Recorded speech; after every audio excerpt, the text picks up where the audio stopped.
Oh, Hilton, stay. Your beds are soft and cozy. No lumpy couch, no stiff futon, no shower line at crack of dawn. Oh, Hilton, stay. A holiday you're saving. When you want holiday comfort you can count on, it matters where you stay. This season, enjoy spacious, comfortable rooms and friendly service when you book with Hilton instead. Hilton for the stay. This episode is presented by State Farm. Having insurance isn't the same as having State Farm. It's like needing the protection of an offensive guard on the football field, but getting an elementary school crossing guard. Sure, they're both guards, but you can only trust one to keep your quarterback safe when the game is on the line. So don't settle for just any insurance when there's State Farm. Like a good neighbor, State Farm is there. This episode is brought to you by McAfee. Finish your fantasy lineup? No, but I'm joining this paid group chat with insider info. Dude, seriously? Forward it to me. Security alert from McAfee. That group's as legit as that knockoff jersey you're wearing. McAfee's scam detector is available in all McAfee plans for as little as $39.99 for your first year. Learn more at McAfee.com/online protection. Hello, everyone, and welcome to How Are the Podcast. It's Gav, and I'm here for something just a little bit special. And this is just a short little piece before we actually get into the meat of the podcast. But today, here to help raise awareness of something very, very important coming up on January 1st against Manchester City, Sunderland taking on Man City at Stadium of Light. It has been designated as Memorial Day. And here to talk all about that with me is Joanne Youngson from the Heaven Branch. Hiya. Hello. How we doing? I'm good, thank you. Very, very good after yesterday. Yeah, well, a little peek behind the curtain. We're just recording this the day after the day before, and I'm a little bit hoarse. I'm a little bit tired. I think you're the same. Yes. I think half the Northeast is. Yeah. We've jumped on, Joanne, just to talk about this really quickly because it's quite important that people understand what's going to be going on, and they might actually want to get involved too, right?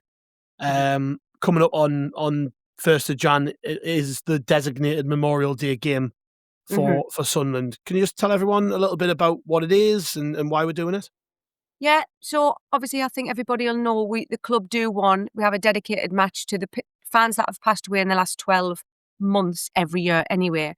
But this one's a little bit special because there was a fan sent in something to the Heaven Branch, and it was a YouTube clip of Union Berlin, and it was a tribute they'd done when they'd returned to the Bundesliga. And so I watched this video and it just, wow, goosebumps. So we're wanting to recreate, with our Sunderland twist on it, but we're wanting to recreate this tribute. Basically, what it is for us to remember fans that have passed away in the last 8 years, since we were last in the Premier League. So yeah, we just want as many people to know about it, what it is, where it's come from. We don't really want anybody in that stadium on that night to think, I wish I'd known about this. I would have brought a photo of my granddad. I would have brought a photo of my dad. We're going to go out as far as we can to let everybody know what's happening. So what can people kind of expect then on the day? So, you turn up to your seat, say 10, 15 minutes before kick-off. What's going to be going on? So there will be a minute's applause, like usual. So there'll be an applause. Yeah. We'd sometimes have a silence, but there's going to be a minute's applause. And the fans for the last 12 months, their names will be on the scoreboard like normal. But what we'll be doing is we'll be holding pictures up of the loved ones that we've lost. Some people have gotten flags made with where the picture's on, but any sort of picture. So if you want to get involved, we're just trying to get people to bring something, that game, to hold aloft. So you're talking about it could literally be anything what people want to bring, is yeah, blown up photo. So people, I presume people have had bigger pictures blown up and things like that can hold up. Yeah, I'd say for the past about 5 months, the Heaven Branch has been working really hard with some of our members, wherever they are in the country or the world. We'll probably have about 70 that we're going to be doing for people who can't get there. We've got a few blown up of former players, club staff like Louise Wanless, Carlton Fairweather, and we've just had Gary Rowell's ordered today. So it's not just fans we're going to hold up. It's Yeah. anyone connected with the club who's passed in the last 8 years. People who would have been there, who would have been over the moon, were back in the Premier. And would have been over the moon that we won on Yeah, Sunday. definitely. And you were saying as well, it was just off air there, that there will be cards on seats that people might get to their seat and say a card on the seat and think, oh, and we're asking people to hold them up as well. Yeah, we're going to have the help of This Is Where Your Side kindly coming in. That they're experts of doing these things during the day. So we're going to have a whole host of cards, but from like A2 to A1 size, so Right. some of them are quite big. And you might find that you'll go to your seat, mainly in the south stand, I think, but you might find you'll go to your seat and there'll be a card there or a photograph. We're just asking for kindness to please hold it up during the minute's applause. If you don't want to do it, pass it on to someone next to you. It's just going to be a minute thing to hold up and then pop it back down. Cool. And I presume this information is going to get circulated by you, obviously, on Facebook, but on the club website as well?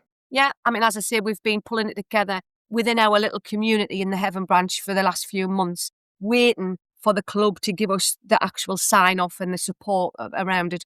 But and yeah, I got that from Chris Waters yesterday. So they're going to promote it. I'm hoping you guys can help us like this. We're going to, there's a fan on TikTok who's going to help us, and we're going to have something in the Echo. So we're trying our best to get it as far and wide. So the message, I guess, to people listening will be spread the word, make sure everybody knows what's going on. And if you want to get involved, bring a photo along on the day, or a photo. It might not even be a photo. It could be a piece of memorabilia that means something to you. Oh, yeah. Anything, People have a little Google on the Union Berlin Tribute and have a watch of it so they know what we're going to do. Actually, a lot of the fans around the people holding photos are holding up scarves. So if people really want to get involved and support it and make it a fabulous event, please bring a scarf and hold a scarf up, because that'll be really nice to be part of as well. Brilliant. Well, we'll push out the comms on that and stuff around it when it comes out, and of course we'll probably link the video you're talking about as well. That would be amazing if you can, and then people can get a feel of it. Yeah. And if people want to know more about the Heaven branch, I guess they just got to Google it, try and find out a little bit more about what you do. We're the only one in the world, so if you Google Heaven branch, something will pop up. So we've got a website that's got everything on there. It's grown into something really special now, but this is really something that we're coming together. Everybody's coming together. So we've had local printers giving us good deals on getting the prints done up, and everybody's really come together. It will be really nice. Yeah. Brilliant. Well, thank you very much, and fingers crossed it all goes well. I'm sure it will. Fingers crossed. Thank you so much, Gavin. No problem, and thank you everyone. This is us signing off, but enjoy the rest of the show. Hello everyone, Chris here, and a quick reminder that this episode of How Are the Podcast is sponsored by LiveScore Bet, a principal partner of Sunderland AFC. LiveScore Bet is the home of the total betting experience, combining LiveScore's real-time updates and stats with great odds and offers, all in one slick, easy-to-use betting app. For more information, visit livescorebet.com or download the LiveScore Bet app. And please remember, over 18s only, and please bet responsibly. For more information, go to gambleaware.org. And now, cue the jingle.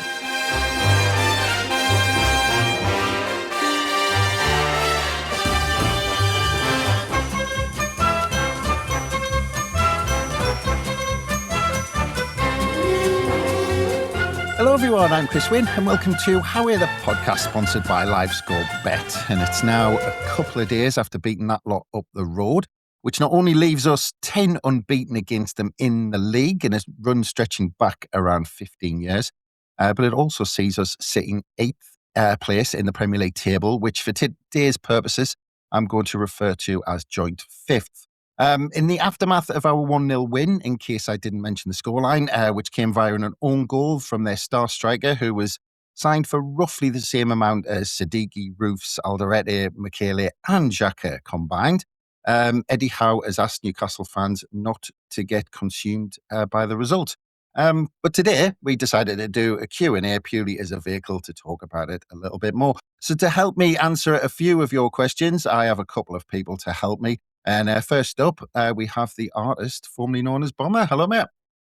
Good morning, Chris. How are we doing? Well, I'm fine and dandy. I mean, what a week, mate. I mean, I don't know, how long does this glow last for? I mean, it's been nearly 10 years since we last experienced it in the league game, and it just keeps on going. Just walking around with a cheesy grin on my face. Yeah, yeah. Well, it's going to last a while longer yet. I mean, those who listen to the initial reaction podcast for the game when we recorded in the Hilton straight after, will note how pissed we were basically talking about it. And to be honest, I still feel just as giddy, just without the alcohol. I just keep watching everything back. I'm watching the goals back. I'm watching every single piece of YouTube footage, every single piece of Instagram footage that the club puts out. I've probably watched Match of the Day 3 times. I've watched the extended highlights at least 5 times.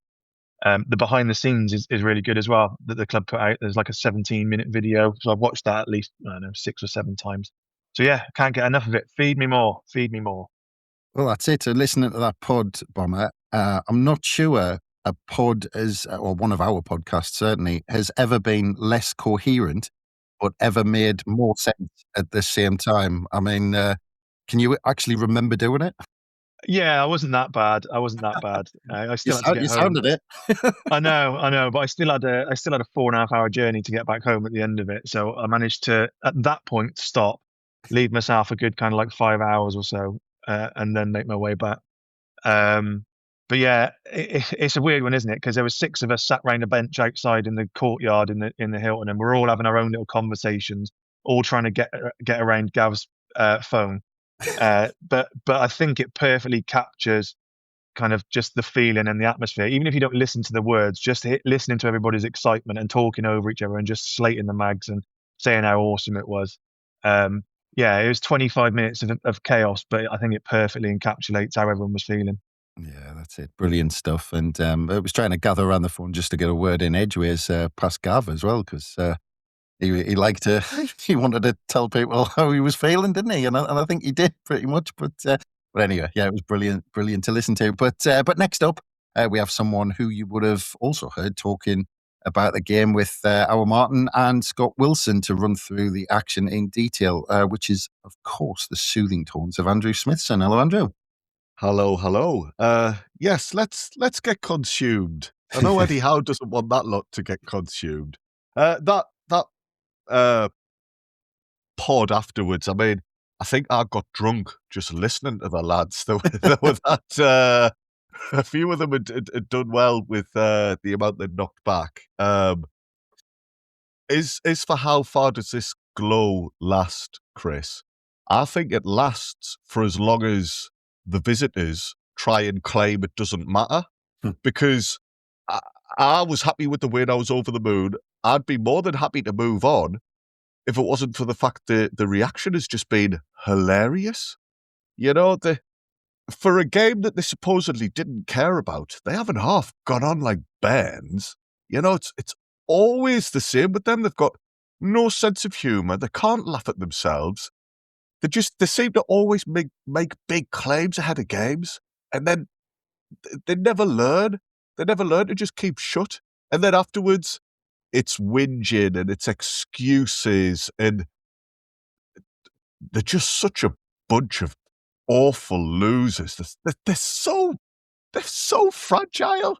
Like I say, I probably would now be happy to think about the Brighton game, but there's just so much class stuff coming out on social media of people throwing the toys out the pram or losing their rag. And I don't know if either of you seen it, lads, but the absolute cherry on the cake, Lee Clark, not for the first time, had a bit of a fashion faux pas. Did either of you see that one? Yeah, he's jumping. There's photos flying around this morning of him wearing a Walter Marder sweater. So all of that's fun. And listen, we've been on the end of it plenty of times. So yeah, just enjoying it quietly and chuckling to myself now. Did either of you see Alan Shearer as well? Yeah. On the podcast with Gary Lineker? Yeah. No. I mean, talking about it, I mean, Andrew's tapped into there when Mika Richards was talking about how good the atmosphere was. Bizarrely, he just wasn't having it. It was just really strange that he didn't just accept and go, yeah, brilliant atmosphere. And actually, just going back to that pod straight after. Almost the fumes were coming through the headphones. People were listening to it. But Andrew, just going back to the actual result very quickly, just because I've said in the aftermath that, I mean, I think it would have been a big symbol of how far we've come regardless. But to go and beat them and get 3 points, I mean, I just think it's almost, I don't know, it's almost kind of, we've kind of drawn a line in the sand and over everything. I mean, it just feels like this was a big point where we could just almost put all of that behind us, everything we went through, and just say, right, well, this is where everything else starts now. That's exactly it. It was 2 games in a way, because it was a match between a team who were close to us in the league and on another day could have turned up and given us real problems. But we showed that we're good enough to beat the side who were in the Champions League. We showed that we're good enough to keep a clean sheet against them without ever looking in any danger. But yeah, the other aspect of the game, the situation around it, you're exactly right. It draws a line under things. I mean, I think that visitors crack on the scoreboard, I actually think it goes quite deep, The photo afterwards, there's often been this sense, not everybody, but there's often been a feeling that Newcastle fans look down on Sunderland as a club and a city. There's often this hard luck feeling that they get all the attention, they get all the funding. Yet, for once, we've gone against that. We've not been sorry for ourselves. We've not had a chip on our shoulder. We've basically stood up and said, we are Sunderland. We've stuck 2 fingers up to them. We've said, this is our home. We are proud. We've done it in a slightly cheeky way, shown a bit of originality, but you don't get to take the mick out of Sunderland anymore. You don't get to take over our home end and redesign one of the corporate areas. Xhaka himself, he said about the photo, it's not something we would normally do, but it was karma. It was karma for years of being the butt of jokes and all of this. And it's a club who are now striving really hard to break out of some of the shadows and some of the historical problems and say, look at us. We're striving to be a big club, and yes, we'll have a bit of fun. We'll enjoy the result. And, we'll maybe just remind the visitors that they're not all some of them like to think they are. But in terms of that, in addition to that, we are our own club and we're going somewhere. Massive, massive day. Yeah. Well, this taps into the first question we'll dig into in for the Q&A.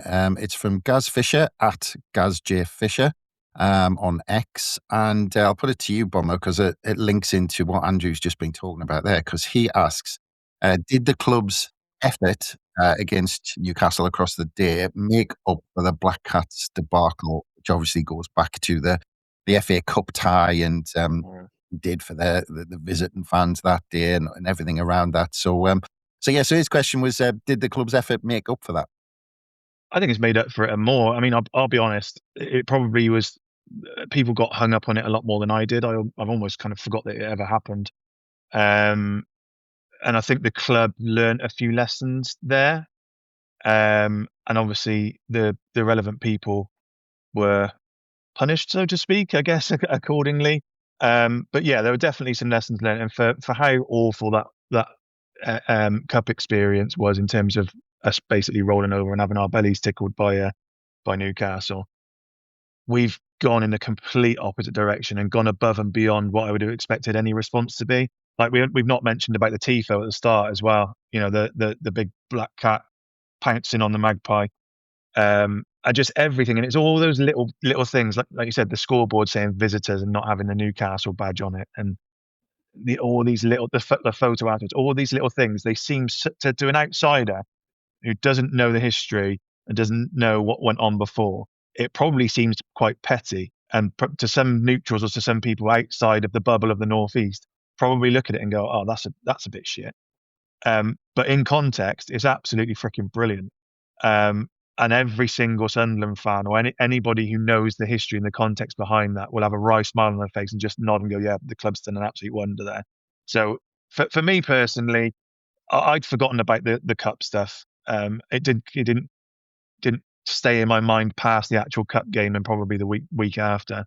But now that you've brought it back to the forefront of my mind, and then I'm thinking about what we did at the weekend, yeah, I mean, it's all forgotten about. They're doing the right things. They have done since the start of the season, and this was just the icing on the cake so far. Yeah.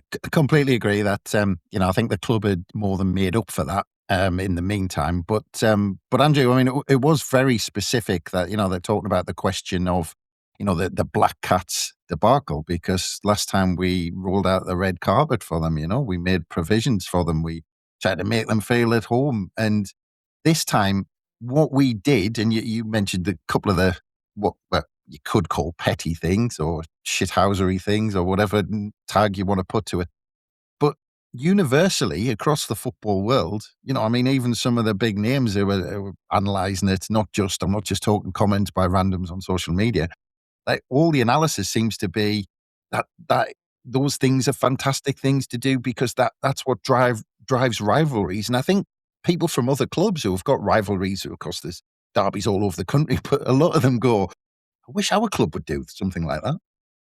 Yeah, you can't have it both ways. You can't say, oh, it's a fantastic rivalry they've got in the Northeast, and then expect everybody to be pally and, like you say, roll out the red carpet. I think it's important that the club remain classy, and I wouldn't have been impressed if there was stuff. Well, I might have been actually. I might have chuckled if stories had come out saying, the hot water wasn't working in the changing rooms, or there was actual genuine things that we got wrong in terms of hospitality. But yeah, they are our rivals. There'll always be this back and forth. There is this feeling that Newcastle like to belittle us. So why should we just take that? Let's give them a bit back. Don't cross the line. Don't turn it into something nasty. Nothing we did there was would give any visitors the ability to go, oh, they've turned that sour. It was all done with slightly tongue in cheek. And as well, let's not forget, a lot of those things are also designed with a view to giving us an edge and Sunderland to win. The Tifo bomber mentioned, fantastic. Just before the Tifo, I hadn't really realised because of where I sit in the North Stand. Obviously, one of the new scoreboards isn't up and running yet, but I don't know if either of you have seen the footage of the video they played before the Tifo came up. Did you see? No. Oh, no, I missed that. If you can dig that out, lads. Oh, I could hear it, but at the time I couldn't see it. But there's some great footage kicking around since then. It's a really good piece of art, and it's got Xhaka talking into a microphone, and then they're cutting into footage of the fans and of the players. It's, like I say, it's a piece of art. It's creative. It would have, if I'd seen that video, I would have ran through a brick wall for the club at that point. And the timing of it, they played the video, then it ends with Xhaka just going, how are the lads? There's a pause, and then Dance of the Night kicks in, and the Tifo comes up. There was an element of theatre to it. Just the ideas and the thought that is going into everything. The club are not going through the motions. They really grafted to make that a special occasion and rubber stamp what we are as a club, what we're trying to do. Bomber, you mentioned the Access All Areas video. Right at the end there, it just ends with a shot of the Gary Rowell mural on the wall. Such a simple little decision, but so touching. And it's just, again, another example of this elite level of interaction. It all plays a part. The marketing, everything, it all contributes to that. When you go to the ground, it's this thing about how we're saying every home game's an event. And it does, it feels like that. Nobody's going through the motions now. We've had games in the past where you struggle to even find ticket information because the club weren't releasing it. Whereas now, everybody who was there was up for it. Everybody knew that this was Sunderland, and we were using that stage to be proud and to shout, this is who we are, this is what we want to do. And it contributes not just to making everybody feel good and getting a few positive clicks and a few positive comments from the media. It's helping make us unbeatable at home. Yeah. Just a couple of things, Chris. Just to before we move on from that topic, I think firstly, I think those sorts of things, they only work in a game against Newcastle. You know, if we're hosting Brighton or Bournemouth or someone like that, and we decide to do those things, that comes across as actually being a bit dickish. So those things are brilliant, but in the context of a derby and getting one over on our rivals and sticking two fingers up to them in any little which way that we can. And the other thing I was going to mention is not really related, but Andrew mentioned about the new scoreboard. If you're halfway at the Premier Concourse or higher, you can't see it. So I was like row 20 in the Premier, and I could see just the bottom strip of the score of one of the scoreboards. So I wouldn't have been able to see the video even if I'd have caught it. So yeah, I mean, can't please everybody, and I guess they have to be up at a certain height. But yeah, I could have only seen 2/3 of or 1/3 of the video, even if I was paying attention. Well, there you go. Sunderland doing scoreboards just for the cheap seats. They're the man's club, aren't they? But anyway, let's get into, because you're talking about almost sticking two fingers up. We've got a question. I'll stick this one to you, Bomber, because it's from Lex at SAFC_Lex. He asks, will you be voting for Voldemort's goal for goal of the month? Now, I read that exactly how it was written. So, I'll be voting for it for goal of the month, goal of the season, goal of the decade, best goal of all time, best goal scored by a Newcastle player, best goal scored by a Sunderland player. It'll get all the nominations for me. But in all seriousness, because I was listening to Andrew talking on the kind of the review of the game, and it was bizarre that we spent all of the first half trying to avoid putting a ball into the box, and then first minute in the second half we popped one in, and Newcastle's star striker, £70 million striker, does what he does best. I mean, that's what they paid him for, isn't it? That's what they paid the big bucks for, is him to put the ball away in the box. But yeah, it was frustrating. You're right. That whole first half, there were so many opportunities to put balls in, and we just didn't, and it was frustrating. In the immediate vicinity around me in the ground, there were a few kind of moans and groans of people just going, "Just put it in, just put it in," and we were almost like overplaying in those areas. And yeah, like you said, we kind of changed it up at half time, not in terms of personnel, but actually felt like Lebris probably told them to put the ball in the box, because lo and behold, one of the first couple of crosses that came in, Voltemeyer's got on the end of it, and that's like I say, that's what he's there to do. Yeah, and I'll just as a reminder, for the same amount as Siddiqui, Roof, Alderete, Michele, and Xhaka combined. Just thought I'd throw that out again. Chris, that's another thing that I've heard thrown at us, that since being promoted, we've just bought ourselves some sort of success from the very people who support the club, who've spent more money on one or two individuals than we have on the whole group. And it's just, you're all over the shop if that's your argument. Yeah. Well, I mean, Scott Wilson made the point with you, Andrew, actually, saying, we've spent something in the region of around 180 million. Newcastle have spent around 130 million. Yeah. But it's not just spending money, it's getting value for money. 100%. We could all go to the shops today and spend £100, and then when you come and unpack the bags, you've got out in the cupboards for tea. Yeah. It's about looking and using money correctly, and that is a big difference. Based on Sunday's performance, that is a big difference between how the two squads have been built recently. You could buy Voltemade, or you could buy Siddiqui, Roofs, Alderete, Michele, and Xhaka. just putting it out there again. But anyway, Andrew, one for you. This is from Elliot, at Elliot and some numbers. He asks, he says, has Regis found the code of starting Broby wearing out defenders for 60 minutes, then bringing Isidore up top with the tenacity and energy to fight until the end? No-brainer in my eyes. Now, it is an interesting one, because He has kind of chopped and changed, and if you think about the Arsenal one, it was the other way around, where Isidore didn't give them a second on the ball, then Broby came on and finished it. It's kind of similar with Chelsea, going back from memory, but then it was the other way around for Liverpool. It does seem that Regis Sabris is kind of, he tries to work out what the opposition are like first.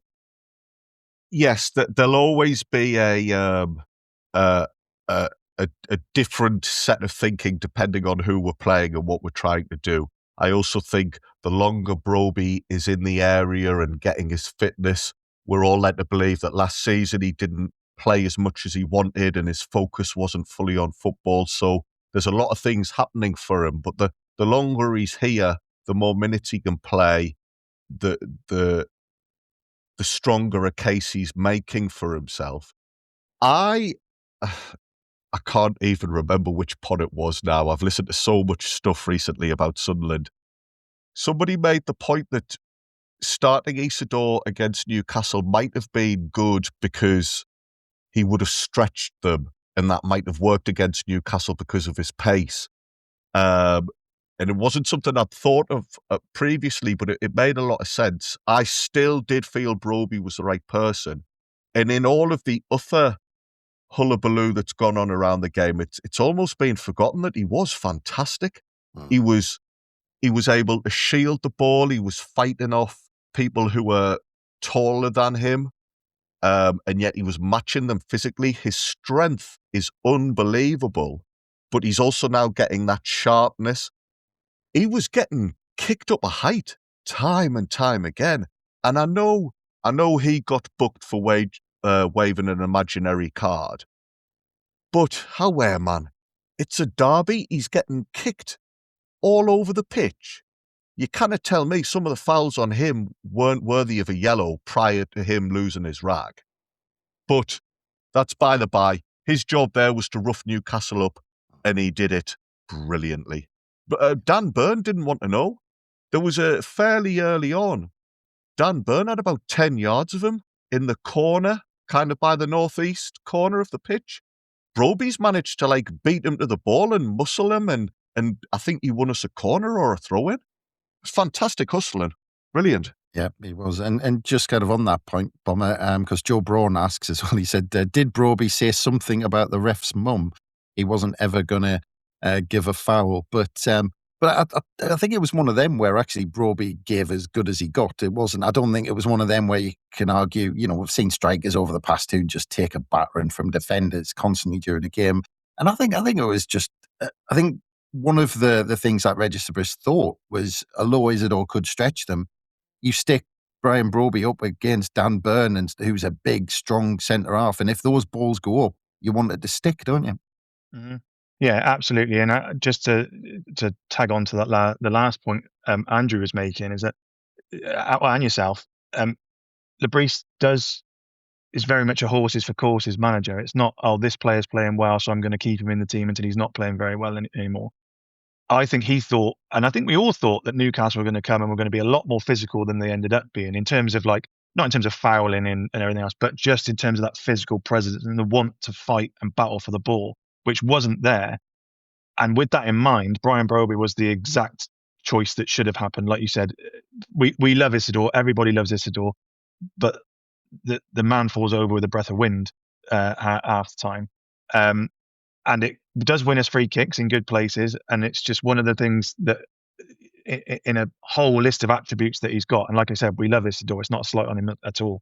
But we needed somebody who, with their back to goal, could, back into Dan Burn and make sure that we retain possession, because the feeling was that they were going to come, because it's a derby game, it's the first one in best part of 10 years, that they were going to feel that, and they were going to be just as fired up for it as we were. So we needed, the big, strong players who this season have proven. You just look at the Chelsea goal, where he's had that ball in the box and held it up and looked after it. That's what I felt, and I'm sure everybody else felt, we exactly needed for that Newcastle game. So it was exactly the right choice.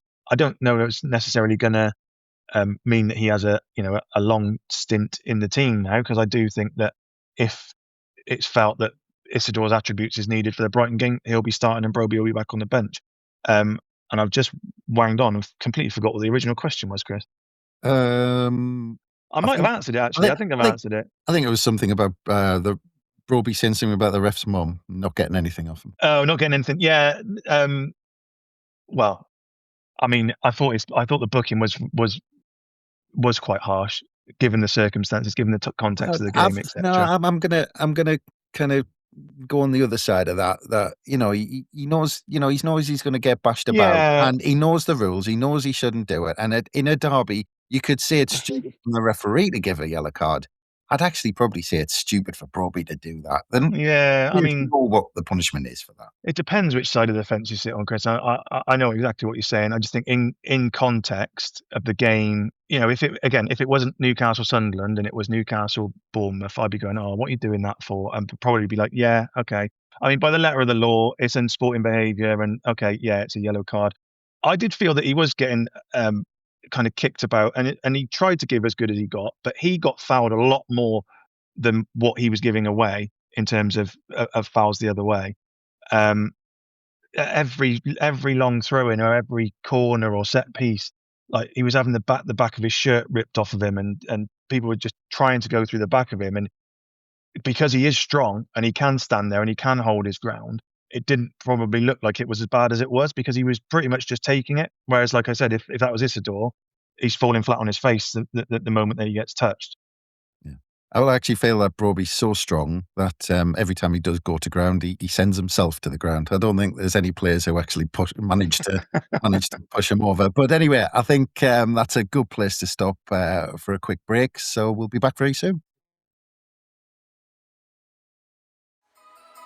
When the holidays start to feel a bit repetitive, reach for a Sprite Winter Spiced Cranberry and put your twist on tradition. A bold cranberry and winter spice flavor fusion, Sprite Winter Spiced Cranberry is a refreshing way to shake things up this sipping season. And only for a limited time. Sprite. Obey your thirst. The Who's down in Who Newville were making their list, but some didn't know Walmart has the best brands for their gifts. What about toys? Do they have brands kids have been wanting all year? Yep, Barbie, Tony's, and Lego. Gifts that will make them all cheer. Do you mean they have all the brands I adore? They have Nintendo, Nespresso, Apple, and more. What about... So the Who answered questions from friends till they were blue. Each one listened and shouted, from Walmart? Who knew? Shop gifts from top brands for everyone on your list in the Walmart app. Does it ever feel like you're a marketing professional just speaking into the void? But with LinkedIn ads, you can know you're reaching the right decision makers, a network of 130 million of them, in fact. You can even target buyers by job title, industry, company, seniority, skills, and did I say job title? See how you can avoid the void and reach the right buyers with LinkedIn ads. Spend $250 on your first campaign and get a free $250 credit for the next one. Get started at linkedin.com/campaign. Terms and conditions apply. And welcome back to How We're the podcast, sponsored by LiveScore Bet. We'll go straight into the next question. This is from Tony_Bang, which is at Tony Bang and some numbers. He's asking a question about Reinildo, which I've just realised I could add to my list of players in the comparison with Voltemade, actually. And so that's another one I can add to that in terms of cost. But anyway, I'll put it to you, Andrew, with a question. He said, has anyone skinned Reinildo yet? I don't, the reason I'm laughing is I've just reminded myself of that slide tackle where he picked up a bucket, and I think he started sliding from about 50 metres away. Was it Gordon he wiped out, or Hall, or somebody who was on the break? I can't think of him being beaten very often, and he's good in a lot of aspects. He's good in one-on-ones. I remember he's got quite a good spring on him. He's been able to head a couple of balls away. Sometimes when he's under pressure in the corner, he doesn't panic. He'll just wait and then look to find a body that he can clear it up to. He's just a quality all-round player, to the point where I think had he been fully fit and able to play against Man City, I don't think we would have lost that game 3-0. I think he's that good. And opposition players mustn't enjoy trying to take him on because he's got everything you need for that position. He plays right on the edge as well, doesn't he, Bomber? Yeah, he does. Yeah, he's a very clever and very experienced fullback. He knows what he could get away with, even after making that transition from La Liga to the Premier League. You know, two completely different styles of play, two completely different styles of refereeing, where you can and can't get away with certain things.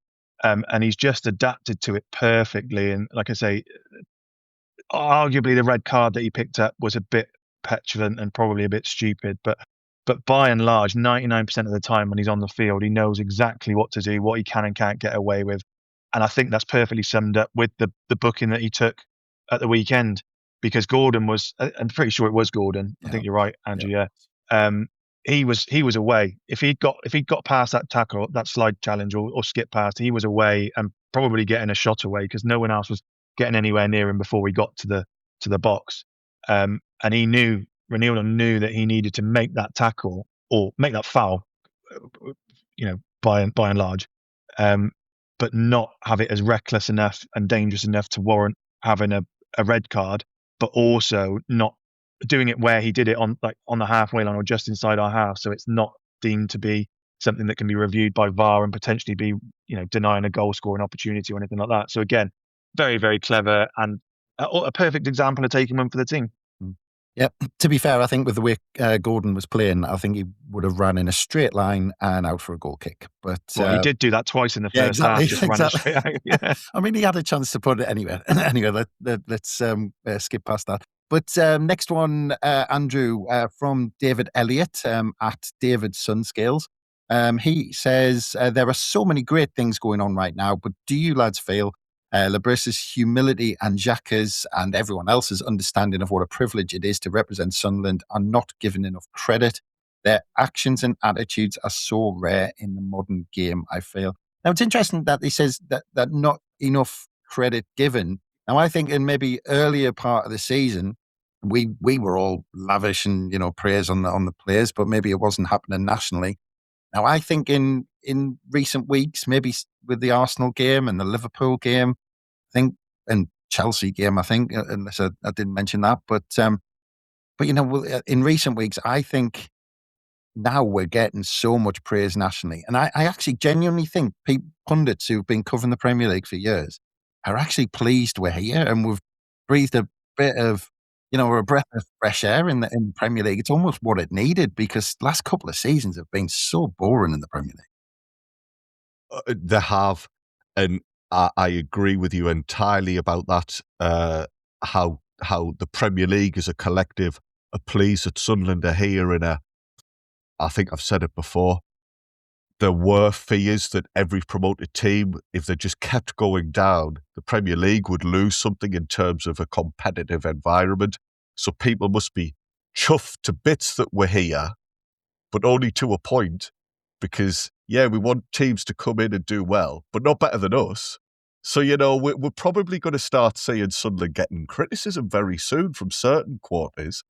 I mean, Bruno was quite keen to tell us that the visitors are apparently a better team than us after the game. I mean, the evidence in the league table and the evidence in the match doesn't seem to back that up, but we're going to have to get used to that type of thing. Yeah, I think they are going under the radar a bit, particularly Labrisse. If I've understood and read the table correctly, no matter what happens at the weekend, we cannot be lower than 10th for Christmas Day. Now, how many people were going to say that Sunderland were going to be in the top half of the Premier League by Christmas? There weren't a lot of us saying that. That is a phenomenal achievement in context of Sunderland as a club over recent years and promoted clubs in general in the Premier League. Xhaka gets a lot of credit, I think, and there's an acceptance now that he has matured as a person. He's always been a good player, but there was always that question mark of him at Arsenal. Could he be a bit of a hothead? But Labrisse is just he's exactly what we need. I worry Chris. I worry that if we get too good, people are going to start sniffing around him. Yeah, no, it was nice of Bruno to do the manager's team talk for the game in March, wasn't it? We just slapped that up on the wall of the dressing room, and that's it. Team talk done. But just moving on to the next one, Bomber, we've got a question from Jack Asprey, at Jack Asprey. He says, Connor Bromley will defo cover all of this in his show, okay? But he still asks us, what is our favourite MAG meltdown you've seen? There's plenty of it going around. Oh, there is plenty of it going around. I still think at the moment it's Alan Shearer. Like if you watch the video, obviously because they record the podcast as well as like in video terms. But if you watch it, it's Gary Lineker just asking him questions, but kind of baiting him as well with this little wry smile on his face. And not once does Shearer like look at the camera or face the camera. He's just got his head kind of up, eyes closed, looking at the ceiling, going, "Oh, it was awful. It was disgraceful performance, worst Newcastle performance in a derby ever, etc., etc., etc." And then you've just got Lineker just sniggering as he's as he's just going off on a rant. So that's a particular favourite of mine. I mean, all of the official stuff, because the fans will overreact. So it's nice and it's satisfying to see the fan meltdown. But then you can attribute that to the passion and it being overly dramatic because it's their club that they've supported forever, etc. I like the players, the management, the coaching staff, the pundits, the ex-players. I much prefer those sorts of meltdowns. However, I do have a friend who is a Newcastle fan who I used to play football with, who I had a Facebook message from. Haven't spoken to him for ages, probably about 3 or 4 years. I haven't spoken to him, and lo and behold, the first message I've had from him in that long was a Facebook message that said, "Shit derby, both teams were shit. Neither of us deserved anything." And I was like, "Oh, okay, yeah, all right, yeah, nice to hear from you, mate." And then kind of put him to rights, and he hasn't messaged me back since. Should have just replied, after all these years, you're still talking shit. Yeah.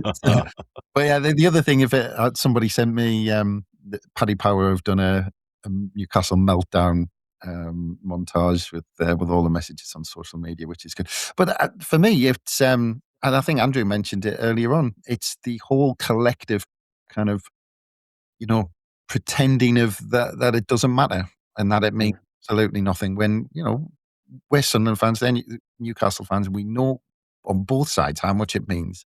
And then this kind of, well, it doesn't matter. Just, we all know that that's not true. And, that I was almost, in the build-up, I was saying that, if we get beat, and quite often, we got beat, I grew up with getting beat off Newcastle, actually, and most of the times you just had to say, they're with a better side. I remember the last one at Roker Park where I just said, well, they just had better players and they just had more quality and we lost the game. And it was like that. But from that side, you do seem to get completely different reaction. Do you know, I think if they just said, yeah, fair enough, you won, like you had done at that last game at Roker Park against them and that, it's not funny then. And you just go, aye, all right, you move on. But yeah, the way they reacted is just making it, it's hilarious. I honestly have never in my life texted a mag with a wind up or anything like that. It's always going to come back to bite you. Whereas like Bomber says, somebody's come out of the woodwork there just to talk a load of nonsense. I would have just kept that to myself and outwardly being like, yeah, fair play, the better team won on the day. Before the game, I was quite big on the fact that I think the derby has changed. It's difficult because it sounds like sour grapes, and I'm just saying it because I'm a Sunderland fan. I think their ownership and what their club has become is disgusting. It's disgusting for the game. It's disgusting for people in our region. It's disgusting that they're being used to promote and to sports wash. I can now say that and not have people say, "Oh, well, you just hate them because you're allowed to say you don't like a club because they're sports washed." you're not allowed to say you don't like a club because they play in a different city to you and they always call us nasty names. But yeah, before the game, I felt that really strongly. Whereas afterwards, during the game, I'd forgotten just how hilarious it is. And actually, yeah, you can still enjoy an aspect of the rivalry. And that bit of enjoyment is them just making, yet again, a show of themselves collectively. Yeah, absolutely. Always good fun. Right. Well, this next one, I'm going to put it to you, Bomber, first, but I want to try and move on. And so if you can do this in a sentence or two. We've had it from Joe Braun. He said, our recruitment has been so good. Who was the biggest steal from the summer? Oh, it's Granit Xhaka. Without a shadow of a doubt, it's Granit Xhaka. You can make a case for others, but I don't think anybody has had a bigger influence as a new signing on a Premier League club than Granit Xhaka across the whole league. And that's the start and the end of it, I think. Okay. Well, actually, just very quickly on Xhaka, I'd argue actually that not if you go back through Premier League history, I would put him up there in terms of having an impact on a single club with the likes of Cantona and people like that. Mm-hmm. And maybe Is it with Torres signing for Liverpool? Yeah, maybe I would say. Henry at Arsenal, and Yeah. that's that sort of impact to change one club's kind of outlook. But Andrew, who's the biggest steal from the summer for you? Well, I think there's an excellent shout for Xhaka. There's an excellent shout for a lot of them. I think Roofs. I think Robin Roofs over time is going to prove to be an absolutely top-class goalkeeper. We've plucked him from like a middling side in the Netherlands. He's come into the Premier League atmosphere. He's come into the derby atmosphere despite being a young kid and just looks like a man. He is so in control. Fantastic goalkeeper. He's got every aspect of goalkeeping down to a T. And what did we pay for him? 10 million or so? I don't think it was huge sums. And I can see a massive future for him. And hopefully it's in a Sunderland shirt. Yeah. And the other shout I'd put out, just purely because he was a free transfer, is Ronaldo. I mean, to get him from Atletico Madrid on a free transfer is talking about a steal of the summer. If you're talking about just pure finances, then that is a ridiculous signing on a free. And a kind of a high level one, Craig J at Jacka17 asks, he said, and this is a big one actually, Bomber, he said, has this been the best ever year to be a Sunderland supporter, capped off with the win against Newcastle? I can only speak for myself, I guess, but for me, 100%.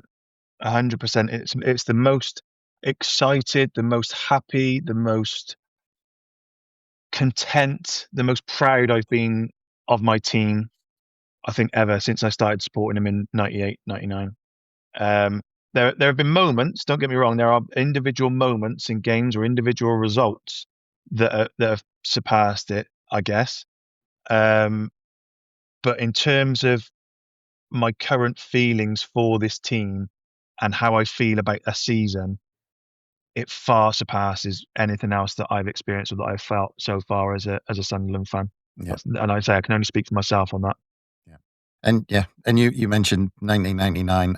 I'd probably go back to if you're talking about a calendar year, because we wiped the floor with the championship, 105 points. Hardly lost a game. I think we won pretty much every game, and it was you went to the game thinking by how many were we going to win, and then that Christmas we were something like second in the league. So it's up there with that calendar year for me. But Andrew, has this been the best ever year to be a Sunderland supporter? I think certainly in Stadium of Light terms, yeah, I think it is. Yes, we've had good teams in the past. We've had good memories. It's just the amount of moments that will go down in history. We've had 4 or 5 in the last few months that will be spoken about in generations to come. Ballard's header, beating the visitors, Wembley, last-minute goals, beating Chelsea, all of these things, just phenomenal. 12 months ago, we weren't even guaranteed or certain that we were even going to get promoted. It's been fantastic. So yeah, I'd say in the Stadium of Light era, this is the best. Arguably, the best era since the post-war. I mean, obviously, there's a 1973 fairy tale, which I think is perhaps on another level. But other than that, it's fantastic. It's just such a joy to sit there and watch that team. And I'm nervous because I love the team and I want them to do well. But if I'm watching purely in terms of football, you're never once scared. I used to be a bag of nerves every time the ball went into the box.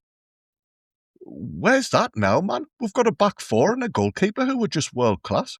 And I'm already regretting picking Roofs as my steal of the season because there's, like you say, there's Ronaldo, there's Xhaka, there's Mukiele, there's Aldrete, there's countless others.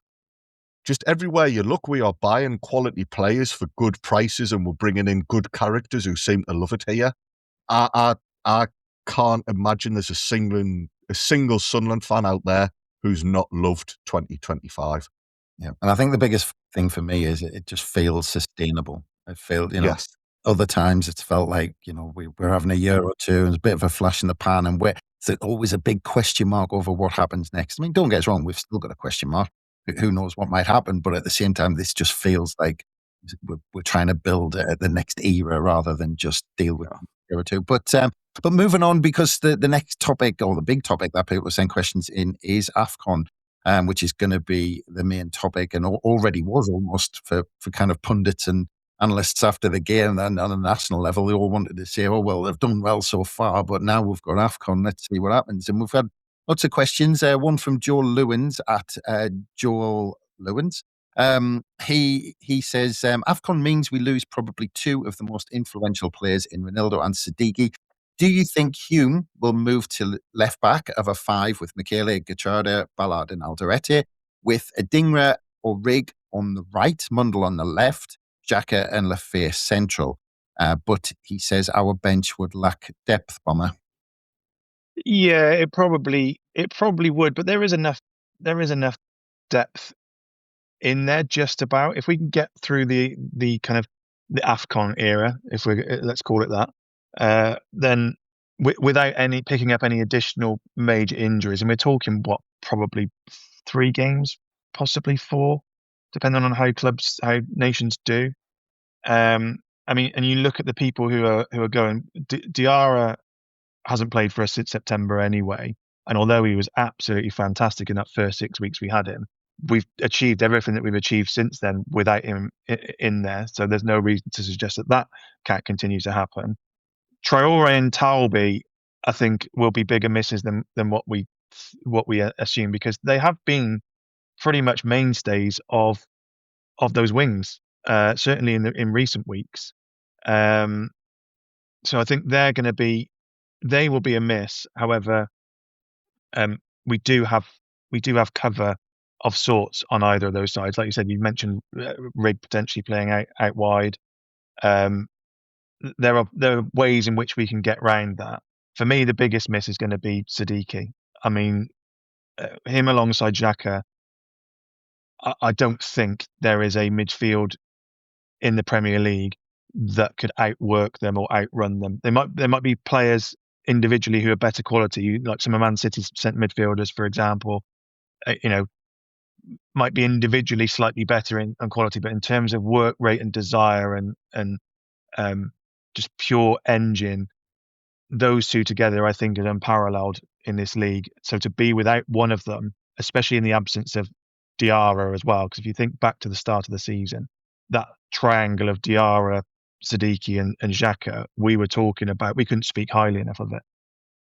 So to be without two of that three, I think we'll leave a bigger hole than what we might anticipate. I'm not sure we'll change systems or formations or anything outside of what the briefs would have normally done in terms of, if we go into the Tottenham game, for example, I think he'll prepare for it in exactly the same way in which he would have prepared for Tottenham if we had a fully fit and fully available squad.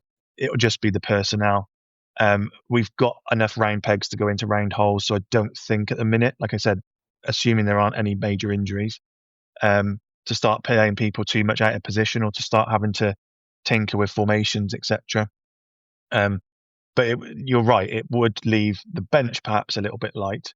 But then that gives the opportunity for the lads who help get us promoted and are probably chomping at the bit just for an opportunity to prove themselves in the Premier League and to try and hold down a space so that the likes of Tolby and Ronaldo and Traore are all on the plane back to the northeast, thinking, "Oh God, I've got a bit of a job on my hands here to get back into this team. I need to knuckle down at the academy."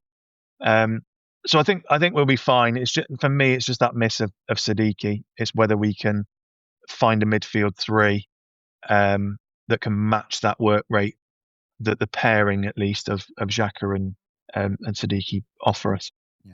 Well, on a similar theme, Steve Richards asks, what do you think Regis will come up with to cover the key players going off to AFCON? He says, I reckon Lafay will be key to cover for Siddiqui, with Rig coming in to play in front of Xhaka and Lafay. He says, and he asks any other changes likely, Andrew. But just in terms of that, I mean, I mentioned the other day that I'm almost excited to, some of these players who haven't had minutes as much as I think the other ones have just been like Siddiqui's been unbelievable. If they're just unavailable, we've got this young talent with Chris Rigg, who was in, I can't remember what magazine it was during the summer, but he was in the top kind of 50 talents in Europe and all this sort of stuff. And I think he started maybe 2 games out of the 16 or 17 so far. So it's almost exciting to see these lads come in, isn't it? That's exactly the attitude we should be taking. I'd be surprised if Serkin doesn't play against Brighton. And again, like Chris Rigg, he was a player who last season was getting rave reviews and people were talking him up as the best fullback in the Championship and potentially one of the few players who could make the jump up. Well, let's see that. Let's see that. You said something earlier, Chris, that really struck a chord with me about there's this feeling that this is only the start and that's why it's different this time around. Perhaps in the past, there's been an element of luck with things. I mean, even Kevin Phillips, there was always that suggestion, wasn't there, that we were actually Reid wanted to sign David Connolly, but then ended up taking Phillips, and it fell into place. And there was times when he was forced into team changes, and it just worked, so we stuck with it. There's a different feeling now, and I've been going into AFCON with a very different sense to it than how I would do in the past. The reason we're actually losing players for AFCON, and it is a talking point, is because the club have deliberately seen this as an opportunity to buy players that they might not otherwise have got. Some of the players who came to Sunderland probably would have gone to, quote, bigger clubs, and they've just backed away because they've seen AFCON as a headache. Whereas we've gone, no, we'll cope with it, we'll plan for it. So this is why there is this feeling that, yes, some difference happening here. Sunderland are not just going down the same old boring routes. They're thinking about things and seeing how they can get those fine margins. Yeah, that's it. And just on those players, we're talking about, and we've got a question from Rai XCL, who talks about Adingra, who's been a strange one, because he said with Adingra not being selected for AFCON, do you think he could solidify a position into the team over the AFCON period, Bomber? And I just think with Adingra, it's been a real strange one that he had a couple of chances, and I'm sure it was Palace away. I thought he did okay, and I thought he looked good, and I thought, actually at that point, if you asked me who looked the better signing for this season out of Adingra and Talby, I would have probably plumped for Adingra at that point, because Talby was still getting settled in. But he seems to have kind of disappeared, in terms of being that person who gets that starting 11 position, because Traore seems to be favoured by the manager. But it seems to be his chance this period, doesn't it? It definitely does. And I when I was answering the previous question, I completely forgot that he hadn't been called up. So when I was talking about, we've probably got cover for Talby and Traore, completely ignored the fact that Adingra hadn't been called up. Because just assumed that he had been, and I've not been close enough to it to check all the African nations squads that have been confirmed. But yeah, it is a funny one with him because, like you said, that Crystal Palace game, it was probably the best that he played, and then all of a sudden he comes out the team. So Talby had a few substitute appearances, and you could see there was a raw talent there, but you could also see he was quite nervous.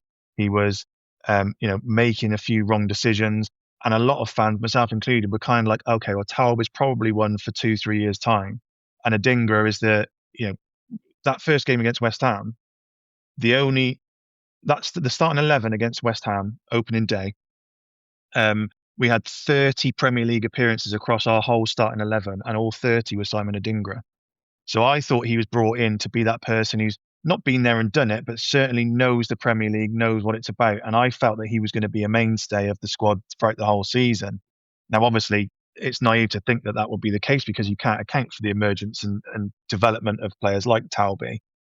But just when I thought Adingra was starting to show some of the stuff that made him a Premier League winger and an Ivorian international, he's all of a sudden out the team to Talby's benefit. And to be fair to Talby, he has taken the bull by the horns, and some of his best performances have been in the last few weeks.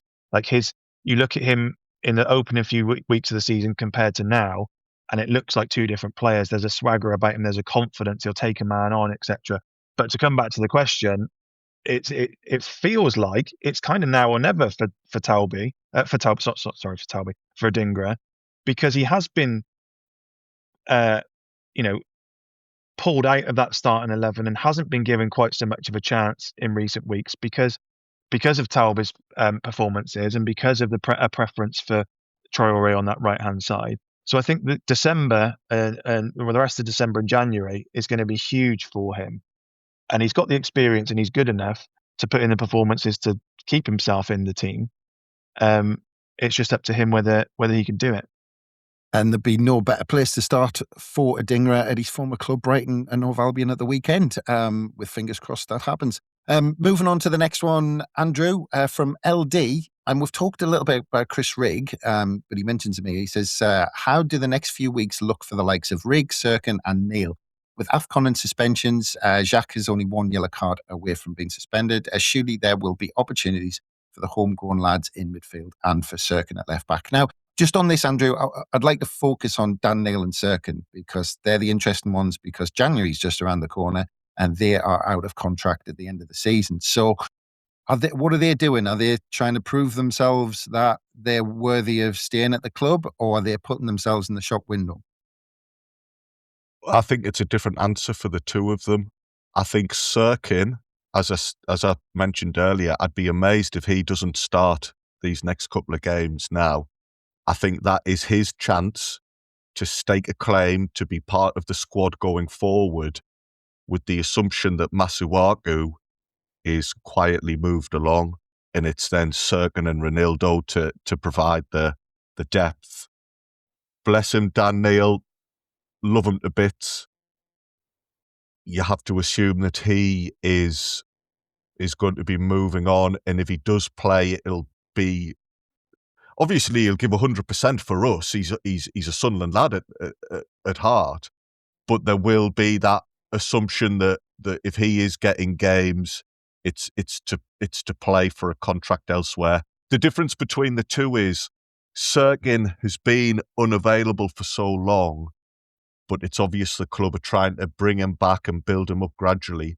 Whereas there has been games where Dan Neil could have been brought on by now.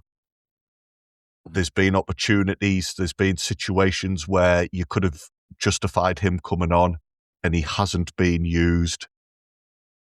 Had Luke O'Nien not got himself suspended, I don't even know if Neil would even be expecting any minutes even now. One thing I will say about those two lads and Chris Rigg, on Sunday, they were part of the celebrations, they were part of the build-up, it doesn't look as if any of them have got the hump or are being arsey behind the scenes. You've got to give them their dues. They're going to be disappointed they're not playing as often as they want, but they still seem to be part of the group and doing their best, and that's the exact attitude you want from lads who are on the fringes. Yeah, that's it. Well, look, that leads us in, because you mentioned potentially Masuaku going, and we've mentioned a couple of the players who might be in the shop window. Let's move on to we'll try and rattle through some questions that we've got for the transfer window, and we'll start with you, Bomber, because from Michael Conroy, we've got a question that says, in the summer, we basically went to Costco. January is around the corner, and with our start to the season, are we shopping at Aldi or Waitrose? Now, just before you come into this, Bomber, because Costco, that's where you get your bulk stuff, isn't it? Now, you go to like M&S for your nice bits, don't you, really? So he hasn't mentioned your M&S, you go for your kind of your nice bits. So, but yeah, so where do you reckon on the grand scheme of things we're going to be shopping? I certainly don't think we'll be shopping in Aldi or Lidl.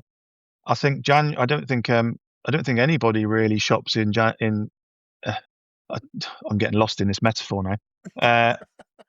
I don't think anybody really looks or has the ability to look in any sort of like bargain basement in January when it comes to the transfer window, because you want, the only reason you're doing business in January is to improve on what you've already got, because you want to achieve something, whether that's avoiding relegation or challenging for Europe or challenging for a title.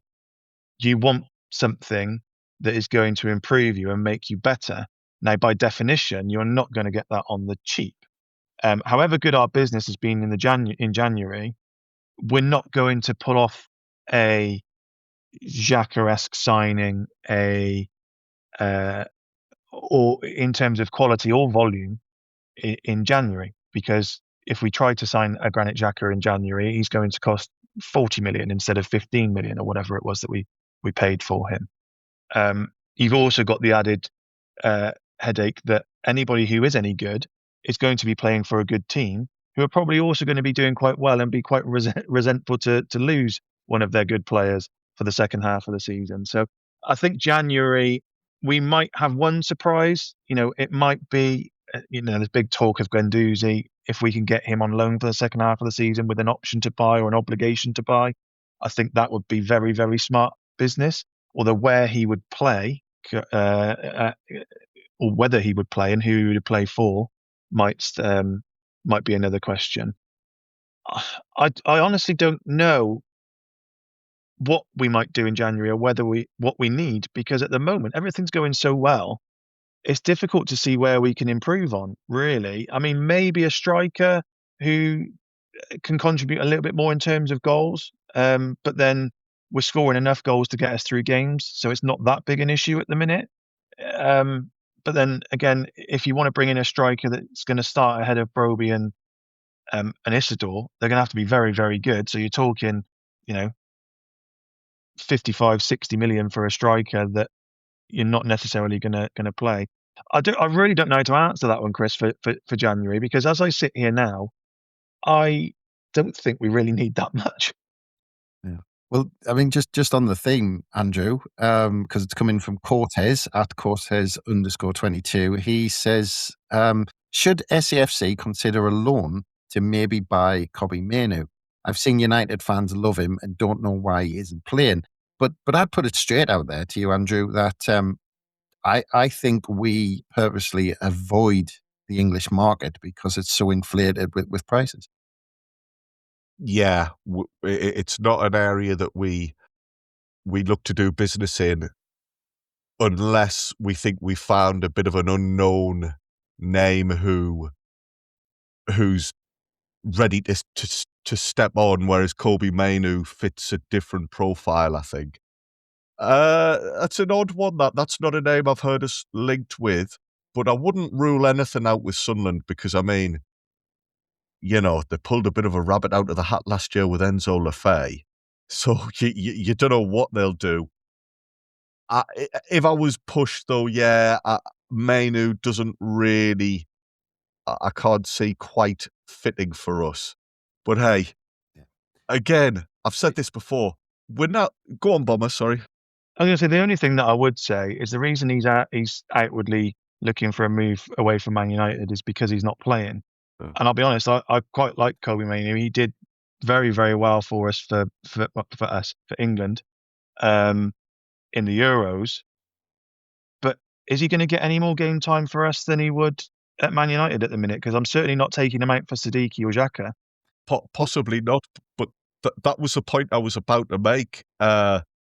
We're having a conversation about a lad who I think played in the final of the European Championships for us, and we're saying, maybe for a start, there's this possibility that we could sign a player like that, and you're not like laughed out of the like being laughed at for suggesting that. But there's also that very fair point of, would he improve us? I mean, what a position to be in. Well, I'll stick with you, Andrew, because Lad of Light at Purple X Phantom 9 asks, he said, with Siddiqui being linked to Chelsea and United for up to 100 million, do you think Siddiqui will be allowed to leave if that figure is to be believed? So, if we do think 100 million is worth the investment after, which I don't think player or club really want that to happen at this point. It's a bit too early, I think, in his development. But if a ridiculous bid does come in, then is that someone we could look at who might fit in there? But again, it's pie in the sky stuff. That 100 million, isn't it? Yeah, but then you think Chelsea aren't adverse to pie in the sky type of things. Well, for young players as well, they don't mind doing it for young players like Siddiqui. Yeah, and I can see as well. There's been the comparisons with it's N'Golo Kante. Yeah, that's who I was searching for. We always have to be aware of this. Sunderland have in the past sold players who were popular. Clark went, Job went, because it was part of the wider thinking. I'd be disappointed to lose Siddiqui, but there'll be a plan in place where if the money's right, we'll know who we want to bring in to fill his spot. Yeah. I also think we've got people at the club who know that in the past we've made the mistake of hanging on to players for too long and not selling at the right time. But just very quickly, Bomber, we've got one from at interim_PM who asks, with the January transfer market coming around the corner, who does the club look to move on by transfer and then loan or development? So who's looking to leave the club, do you think, in January? That's a good question. Because there's an awful lot of players who I think who haven't really had a chance, who need to go out and play football, but equally they're good enough to want to keep around for cover. So it's a bit of a paradox, but I'm thinking of the likes of Dan Neil, Anthony Patterson. These are players that are Sunderland through and through, but aren't playing at the minute, and essentially are professional footballers and need to play football. And their opportunities are limited. But if we needed to call on them, we could do with them in the squad to call upon them. So it's a difficult question to answer. I think there's every chance that Dan Neil might take a loan move somewhere. I did read somewhere that Coventry were looking to take him on loan in January. Patterson is another one who probably could do with going on loan to play some football, but that leaves us with no other goalkeeper than Simon Moore. And, whilst he's great for the crack, he's not a Premier League goalkeeper. Yeah. And Patterson was linked with Southampton as well, wasn't he? Oh, I've missed that link. Right. The only other, maybe Chris Rigg, but then he seems to be getting more minutes than Dan Neil and the likes. I don't know. There's not a single person who I could say, yeah, we need to move them on, without me kind of going back on my thinking and saying, well, actually, we could do with them, because if I could say Sirkin, but if Ronaldo's out, we need Sirkin. I could say Dan Neil, but if we lose Siddiqui or Xhaka whilst Diarra is out, we'll need Dan Neil. So I don't know if either of you have got names that spring to mind, but I can't think of anybody that I would be willing to, or I would hope that the club would be absolutely willing to let go either on loan or otherwise in January, other than maybe some development prospects who aren't going to be quite ready for first team football. Yeah, well, beyond the likes of Ian Paveda, of course, and Timothy Pambele and all that sort of stuff. Jim Tett. I'll be honest, mate. I forgot that they were at the club, but yeah, you like the likes of Matete and Pambele and those. Then yeah, but we couldn't move them on in the summer, so what's to think that we're going to be able to move them on in January? Yeah, that's it. Well, still contracted until 2027, Ian Paveda. So we'll see what happens there. But anyway, we've only got a couple left. Tom Gray asks, time to answer some real questions. Which way around do our home socks look best? The players can't seem to agree. He's put a couple of pictures as well on the socials. Players can't decide whether it's the SAFC at the front or the chevrons, Andrew. And you are a strip guru, so what do you think? I'm over the moon. Somebody's finally brought up the actual the issues that matter. The issues of the day. Yeah, exactly. Do you remember the red and white Hummel strip we wore on the cup final run? With the badge on the socks? Yes. That used to happen back then as well. Some players would have the badge on the insides, or they'd wear them on the outsides, or some players would do all sorts. And that as a kid used to bug me, and it bugs me now. Also on the subject of socks, this sounds like a right yadar type of thing to say. Have you noticed how a lot of them now are cutting off the bottom of the red socks and they must have to wear some sort of concession towards them, but they're actually around their ankles and around their feet, they're wearing something different. I don't know if it's compression socks or what, but, amidst all the heat of the derby, I wasn't really paying attention to the action. I was just, really, really staring at some of the players' ankles and working what sock arrangement they had.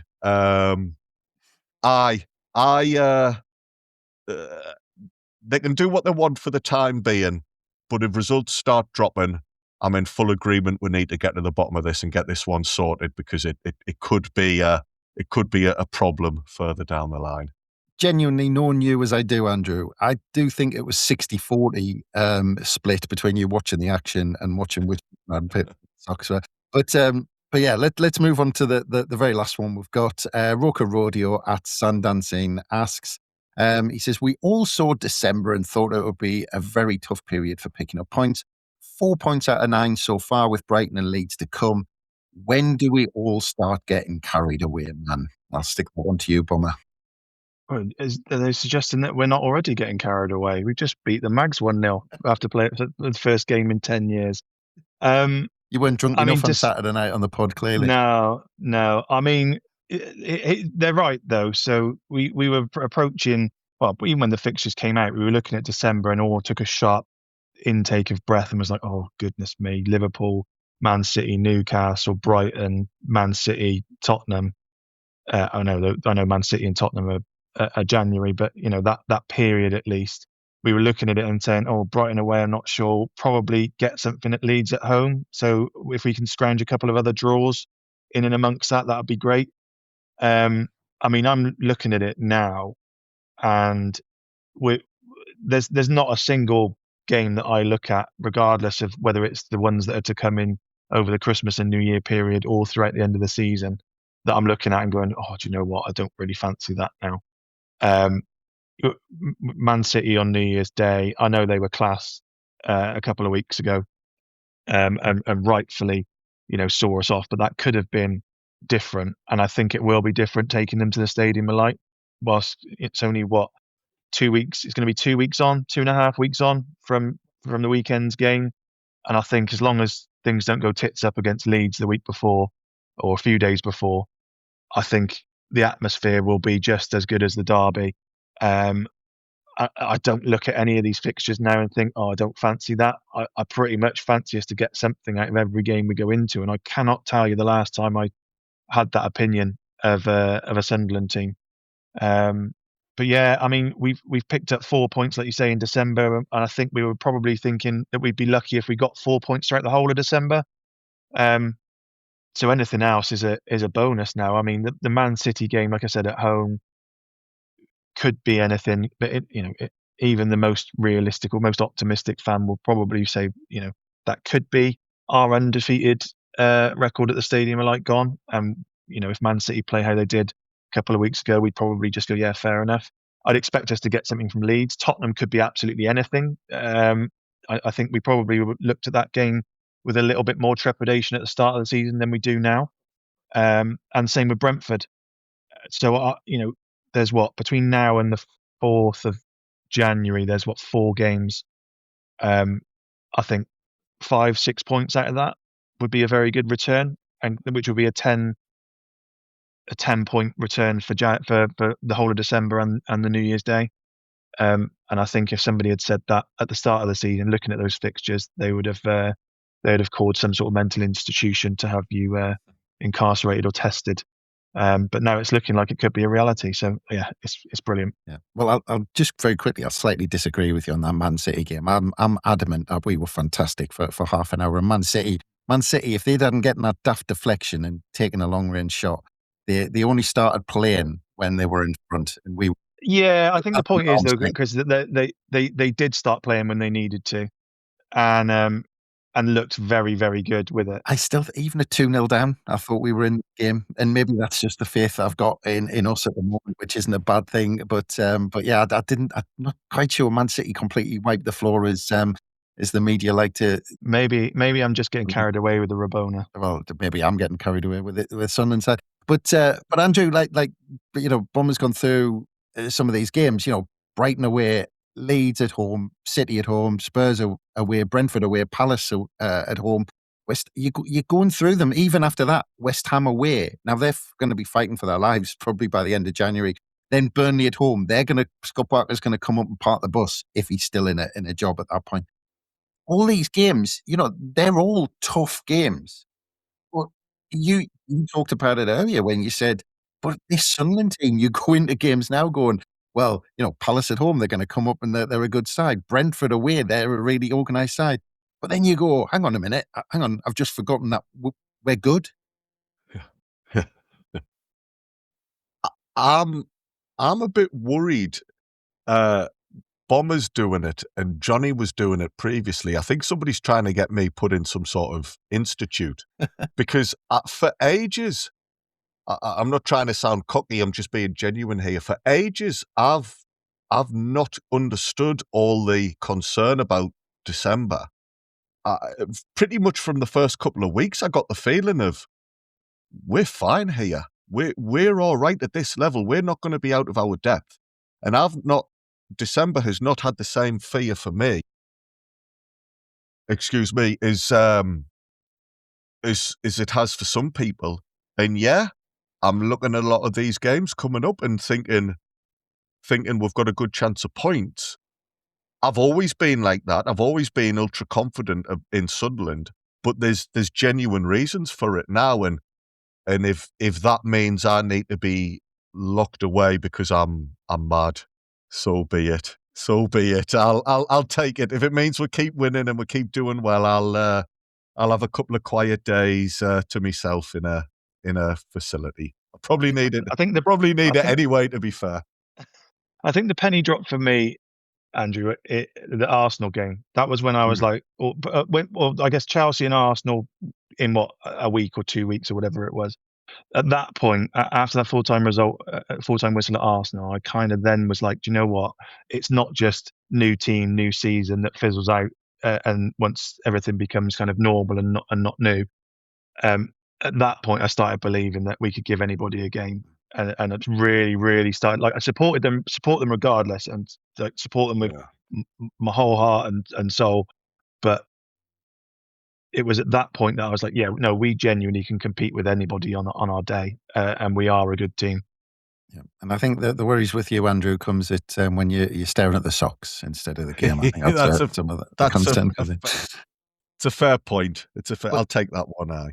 But I mean, talking about getting carried away, and it might just be my nature, but I'm just enjoying every single moment and squeezing everything out of this because it's in my lifetime, you're talking 40 odd, so I'm talking 30. 40 odd. Yeah, well, I'm 40 odd, so you're talking 35 years or whatever of really kind of following the lads properly. And this is probably the second time I've really thought we've got a chance of cracking it. So I'm just, it doesn't come along very often. So I'm just trying to squeeze as much out of it and I'm going to get to that 40 points, then look at the table, and then I'm going to get carried away and start dreaming once we get those 40 points. But I think we've rambled on for far too long today. But thank you for everyone for your questions. Hopefully we got through them all. I'm not sure if I missed any, but apologies if I did. We did try and get through all of them that you sent through. So it just leaves me to say thank you very much, Andrew. Always a pleasure, mate.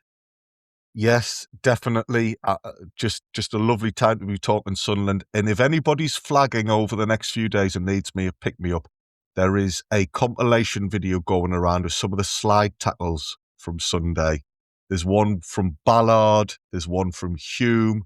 The one from Hume has Enzo Lefebvre jumping up in the air higher than any supporter in the stand is. I mean, it's brilliant. So yeah, thank you for having us on. If anyone needs a little boost, dig that video out, and let's just, like you, Chris, let's just enjoy all of this at the moment because we're in a good place. Yeah, it's funny, actually, just very quickly, it's funny when you hear all these players come from Europe going, they don't understand why the sliding tackle gets so much of a cheer. And then you see Enzo Lefebvre celebrating it as much as anybody in the stands. It was absolutely brilliant. But yeah, Bomber, thank you very much. And it's great to hear you not quite as inebriated as Saturday night, mate. Yeah, I mean, I'm still tired from it, and I probably will be for another couple of weeks or so. But thank you for today's therapy session, gents. Yeah, absolutely brilliant. And thanks again, everyone, for listening. Look, we'll have loads more. We'll talk about this as much as possible this week, and then we'll start looking ahead to Brighton at some point. So we'll have everything on the Roker Report website, or of course our daily releases on How We're the Podcast. But from us, it's bye for now.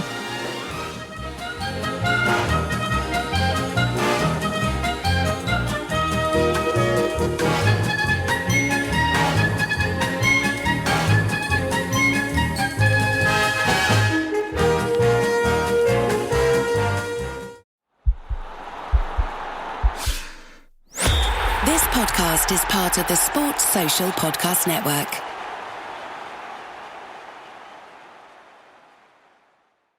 Sports Social Podcast Network, the biggest voices in sport. Let's take a look at some of the lineup. For the love of rugby. What were you more nervous for? First cap or opening, Strictly? Honestly, opening Strictly.